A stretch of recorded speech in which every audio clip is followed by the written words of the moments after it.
Hello hello everyone, नमस्कार दोस्तों। तो जी कल बंगाल का इलेक्शन है, पहले फ़ेज़ का, और फिर अगले फ़ेज़ का होना 4-5 दिन बाद में। और काफ़ी हाई ऑक्टेन मतलब ये चुनाव था। बीजेपी के स्टेक्स बहुत ज़्यादा हाई हैं, और टीएमसी की अगर बात करें तो भाई 15 साल की एंटी इनकम्बेंसी, उनका गवर्नेंस या जो भी उनका रिपोर्ट कार्ड है उसके हिसाब से ये मैदान बिल्कुल सज चुका है कल के लिए। ठीक है, ये इस बार का जो चुनाव है काफ़ी अलग है बंगाल में, टीएमसी के लिए भी और बीजेपी के लिए भी। दोनों ही पार्टियों ने काफ़ी अलग अलग स्ट्रेटजीज़ का इस्तेमाल किया है इसमें, क्योंकि बीजेपी पिछली बार 77 सीटें जीत पाई थी, तो उनका तो टारगेट होगा कि इस बार चुनाव जीतना है। और टीएमसी जो लगातार 15 साल से कम्युनिस्ट के बाद शासन में लगातार बनी हुई थी, उसके लिए काफ़ी टेस्टिंग टाइम्स चल रहे हैं। ठीक है, जिसमें अभिषेक बनर्जी, ममता बनर्जी या जितने भी वहाँ के बड़े लीडर हैं टीएमसी पार्टी के, उनकी फ्रस्ट्रेशन, उनकी बॉडी लैंग्वेज, ठीक है ना। और एक तो वायरल मीम भी था ममता बनर्जी जी का कि फिर मिलेंगे अगर बचे तो, या टीएमसी बची तो। ठीक है, तो बहुत ही ऑक्टेन चुनाव था, मतलब काफ़ी स्टेक्स इसमें हाई हैं बीजेपी के लिए भी और टीएमसी के लिए भी, क्योंकि अगर ये चुनाव टीएमसी नहीं जीत पाती है तो उसके लिए ख़त्म होने जैसी स्थिति मुझे लगती है, मेरे एनालिसिस के हिसाब से, कि हाँ फिर उनके लिए राह बहुत ख़राब हो जाएगी। इस बार का जो चुनाव है काफ़ी मायनों में अलग है। जैसे कि इस बार एसआईआर हुआ है, 90 लाख से ज़्यादा वोटर हैं जो लगभग काटे गए बंगाल से, और 27 लाख ऐसे रहे जो शायद वोट नहीं डाल पाएंगे, या कुछ वैसी स्थिति है जहाँ पे वो जो मिसक्रिपेंसीज़ की वजह से एक सिचुएशन बना जहाँ पे, क्योंकि पूरी मेहनत करके सुप्रीम कोर्ट के निगरानी में सारे काम हुए, और स्थिति ऐसी बन गई कि शायद वो लोग वोट नहीं डाल पाए क्योंकि उनकी चेकिंग नहीं हो पाई या फिर वो सबूत नहीं दे पाए। ठीक है, तो बहुत सारे केसेस उसमें ऐसे थे। तो ओवरऑल 90 लाख वोटर इसमें बेसिकली कटे हैं इस बार। तो जो ओवरऑल परसेंटेज ऑफ वोट है वो बढ़ेगा इस बार, क्योंकि बेस छोटा हो जाएगा तो परसेंटेज अपने आप ही बढ़ जाएगा। और पिछली बार जो 81-82 की परसेंटेज थी, और क्योंकि बीजेपी ने काडर को इस बार काफ़ी बड़े लेवल पे मोबिलाइज़ किया है, कॉल सेंटर बनाए, 10-10, 15-15 लोग हैं। ठीक है, और जनता को कॉन्फिडेंस देने की कोशिश करी है इस बार पूरी उन्होंने, कि भाई ज़्यादा से ज़्यादा मतलब संख्या में वो लोग आएँ और मतदान करें। इवन जो वहाँ पे कंपनी सीएपीएफ की और वो लगाई गई हैं, वो भी लोगों को बार बार मोटिवेट कर रहे हैं कि भाई हम लोग हैं यहाँ पे, तो ज़्यादा से बड़ी संख्या में वो लोग बाहर आएँ और वोट डालें। ठीक है, इलेक्शन कमीशन के लेवल पे भी अगर बात करें तो चीज़ें मतलब काफ़ी अलग तरीके से करी गई हैं यहाँ पे, क्योंकि 2500 मतलब जो सेंट्रल लेवल की जो पुलिस फोर्सेस होती हैं या पर्सनल होते हैं उनको इस बार रखा गया, और उनकी संख्या लगभग 2.5 लाख के आसपास है।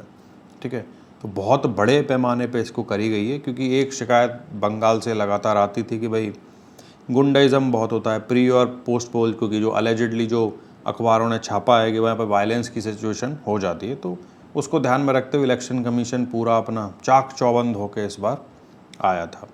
एक थी कि इस बार सीज़र बहुत हुआ है, मतलब पूरे जो 5 जगह के इलेक्शन हैं जो अभी थोड़े से और होने बाकी हैं, अब तक लगभग 1000 करोड़ रुपया कैश, लिकर और वो सब चीज़ें तो फिर छोड़ दो, वही बड़े अमाउंट में पकड़ी गई हैं। और 450 करोड़ रुपया तो लगभग ऐसा है कि जो बंगाल से ही मतलब पकड़ा गया है, सीज़र हुआ है इतना बड़े अमाउंट में। ठीक है, इसके अलावा इलेक्शन कमीशन ने बहुत स्ट्रिक्ट रूल्स बनाए, उनको एक बार हम देख लेते हैं, क्योंकि 24 के चुनाव में हम देख चुके हैं कि संविधान ख़त्म हो जाएगा, आरक्षण ख़त्म हो जाएगा, उसका ऐसे पैम्फलेट बटे देश में कि वो ओवरऑल रिजल्ट में भी डेंट करके गए। ठीक है, तो पहला तो भाई कि सोशल मीडिया और फेक न्यूज़, जैसे आपने आजकल देखा होगा कि योगी आदित्यनाथ की एक वीडियो घुमा रहे हैं ऐसे फर्जी में, ठीक है ना, एडिट कर करके, कि फेक न्यूज़ या कोई एआई जनरेटेड अगर कंटेंट बनाया किसी ने, कोई पॉलिटिकल ऐड बना रहा है जो मिसलीड कर रहे हैं जनता को, तो उन्हें जो भी प्लेटफॉर्म होंगे उन्हें 3 घंटे के अंदर उसे अपने उससे हटाना होगा। इसके अलावा मतलब बहुत सारी कहानियाँ ऐसी चलती थी, मतलब हम सोशल मीडिया पे देखते थे कि मतलब परफ्यूम या इत्र लगा के बटन पे डाल देते थे और उससे पता चल जाता था कि कौन सा बटन दबा के आया है, अच्छा दबाया है तो बाहर पकड़ेंगे उसको। ठीक है, तो इस बार उन्होंने बोला कि कोई ग्लू, टेप, इंक बटन पे कुछ नहीं लगाया जाएगा, क्लियरली विजिबल होना चाहिए, मशीन्स को प्रॉपरली सील करके रखा जाएगा और मशीन्स चलती फंक्शनल होनी चाहिए। इसके अलावा अगर कोई स्ट्रिक्ट एक्शन, मतलब कोई सिचुएशन ऐसा है कि टेम्परिंग हो रही है तो स्ट्रिक्ट एक्शन होगा और रीपोल करवाया जाएगा। इवन रीपोल के बारे में तो ये भी है कि अगर किसी बंदे को अगर रोका गया इलेक्शन से, या वो एक पर्सन भी अगर ऐसा होता है जिसकी शिकायत है कि उसे इलेक्शन देने से रोका गया तो रीपोल करवाया जाएगा।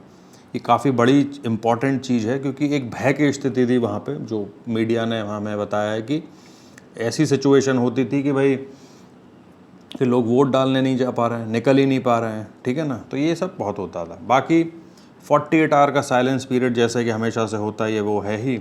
लिकर बैन जो 48 घंटे का लगाया गया है, जो कि काउंटिंग डे पे भी एप्लीकेबल होगा। एक और इम्पॉर्टेंट चीज़ करी गई है कि जो बाइक रैलीज़ हैं, प्रोसेशन हैं, उनको बिल्कुल रोका गया है। शाम को 6 से लेकर सुबह के 6 बजे तक तो ऑलमोस्ट बैन ही कर दिया है उसको, और दिन में भी जो सुबह का जो टाइम होगा उसमें भी उसमें पिलियन राइडर अलाउड नहीं होगा, ठीक है। क्योंकि इसका इस्तेमाल करके डराने जाना, धमकाने जाना, या इनका इस्तेमाल हो सकता है पॉसिबली, तो इलेक्शन कमीशन ने इन सारी चीज़ों का मतलब उससे ध्यान रखा है, ठीक है। देखो ये हैं वो सारी चीज़ें जो इलेक्शन कमीशन अपने फ्रंट पे कर रहा है। बीजेपी की अगर बात करें, रणनीति की अगर बात करें इस बार, तो काफ़ी बदली है उन्होंने।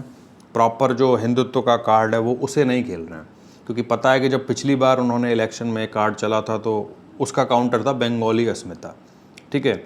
इवन आज तो ऐसा हो गया कि जब पता चला कि ऐसी कैंपेन करी गई बीजेपी के खिलाफ कि ये तो मांस मच्छी खाने ही नहीं देंगे अगर सरकार में आ गए तो अनुराग ठाकुर खा के दिखा रहे हैं, ठीक है। और भी बहुत सारे नेता हैं जिन्होंने खा के दिखाया उसको, ठीक है ना। तो बहुत सारे जो नैरेटिव जो चलाए जाते थे उनको काउंटर करने के लिए मतलब काफ़ी अच्छे लेवल पे प्लानिंग हुई है।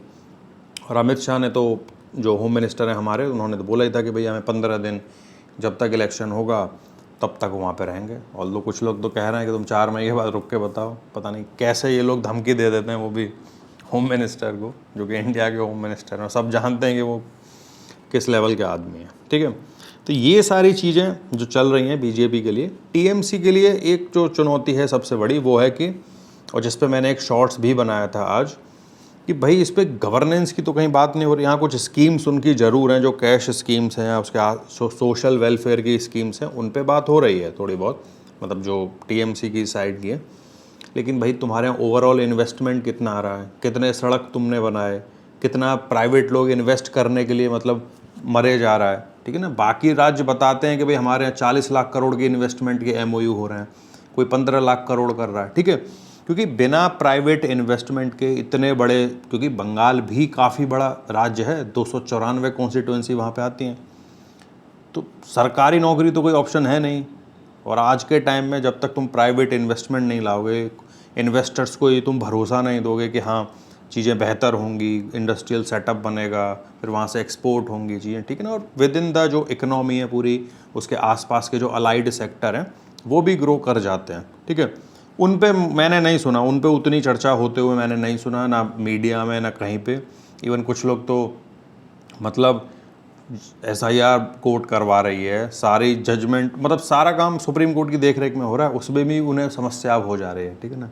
तो क्लासिक वामपंथी केस जो होता है वो इसी को बोलते हैं, ठीक है।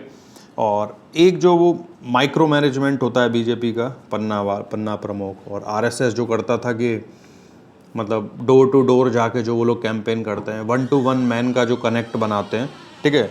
तो उस पर काफ़ी इस बार उन्होंने ध्यान दिया है। और इवन जो इंटरनल सोर्सेज हैं वो लगातार ऐसा बोल रहे हैं कि मैनेजमेंट उनका बहुत प्रॉपर है, बहुत शानदार है, and there is a chance, मतलब जो उनके हिसाब से, कि हाँ एज पे बीजेपी है, ठीक है।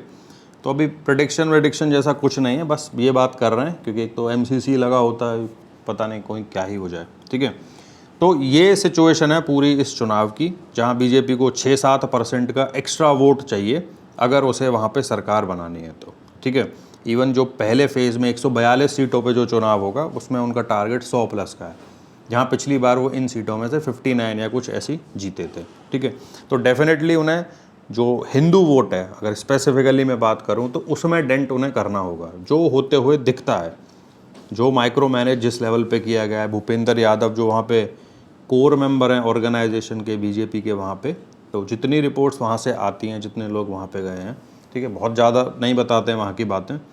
आई होप कि 4 मई के बाद बंगाल की भी सारी खबरें आएंगी आपको, कि सड़क टूटी हुई थी यहाँ पे, यहाँ पुलिया टूट गई, ठीक है। ये सब खबरें 4 मई के बाद आने लग जाएंगी अगर बीजेपी जीत जाएगी वहाँ से, वैसे कुछ नहीं आएगा खबर, ठीक है।